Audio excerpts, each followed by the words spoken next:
Hi, my name is Mac. And I'm Aaron.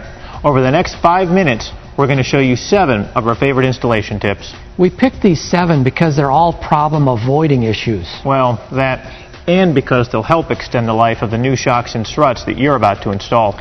These 7 tips are going to help you avoid some very common mistakes that can end up causing suspension noises and maybe even complete unit failures, like fluid leaks or damage to the new parts you just purchased.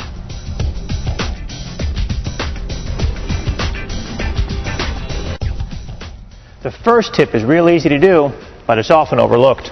Did you hear that? Don't throw the box away until you've checked for any included attaching parts. If a new threaded nut, washers, or bushings come with a new shock or strut, then they need to be used in place of the ones you've removed. And why? Well, because they're designed to work with the replacement part. The old components that you've removed may not be the same, and they could cause damage to the new unit. So the first tip is always test the new nut and stud threads by hand and be sure they match. And always inspect and use any included hardware that's in the box.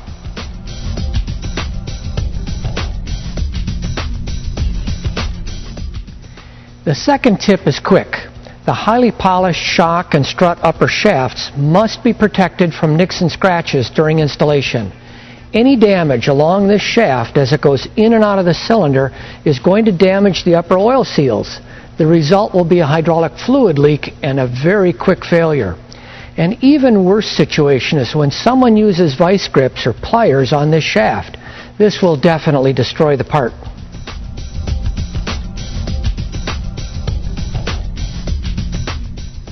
Now let's go back to the stud and nut design on either a shock or a strut.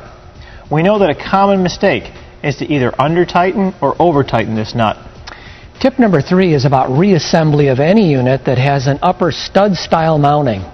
During shock absorber reassembly, if the stud doesn't have enough thread showing to start the nut, it's probably because the wheel or axle is hanging down. You'll need to raise the axle or lower the vehicle to position the shock and push the stud through the bushings. Don't use the nut to force or draw the stud upward because this could damage the threads. On a strut, the upper stud attaches to the strut mount. The key here is to use a torque wrench set to the manufacturer's specification.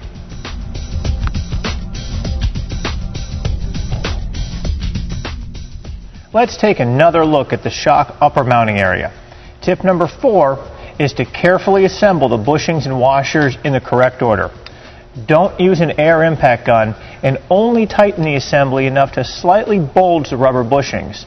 Under-tightening could cause a rattle, and over-tightening will damage the components.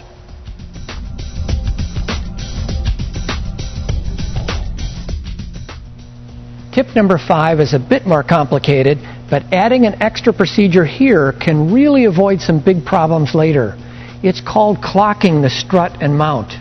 On most struts, the spring plate, the spring, and the strut mount could be assembled incorrectly. All 3 components must be matched to each other in the correct position. We call this the clock position. The easiest way to know that you'll be able to match the original position is to mark the old components before you disassemble the strut from the mount. Simply use a marker on the spring plate, spring, and on the mount so that you can match them up again during reassembly.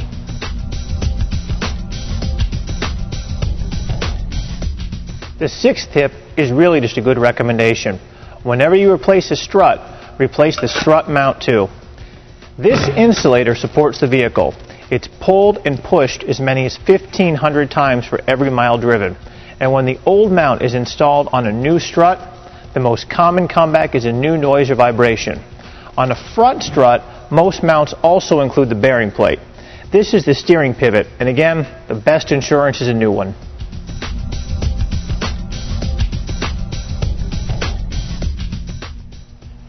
The last tip, number 7, can make or break the customer's overall satisfaction. The best advice I have for that is to sell them the right part. Be sure to ask the customer whether they want to restore their vehicle's originally designed handling and control, or would they prefer something more or less than OE performance. If you fail to do this, the customer may be dissatisfied because they could think that the new ride is too firm, too soft, or that there was no improvement at all.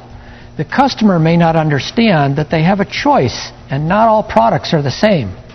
By the way, be sure to see if the old shock has a high pressure decal. This means that the OE unit is a monotube design and should be replaced with a monotube design. That's one of the main reasons why the KYB product purpose lineup is so clear. The GR2 XLG products are twin tube and calibrated to restore OE performance, and the monotube Monomax and Gas Adjust are designed with increased damping rates over the OE twin tube design to add performance, or when the vehicle came with a monotube, it's the OE replacement. Hey, thanks for watching. Here's a recap of our favorite 7 tips.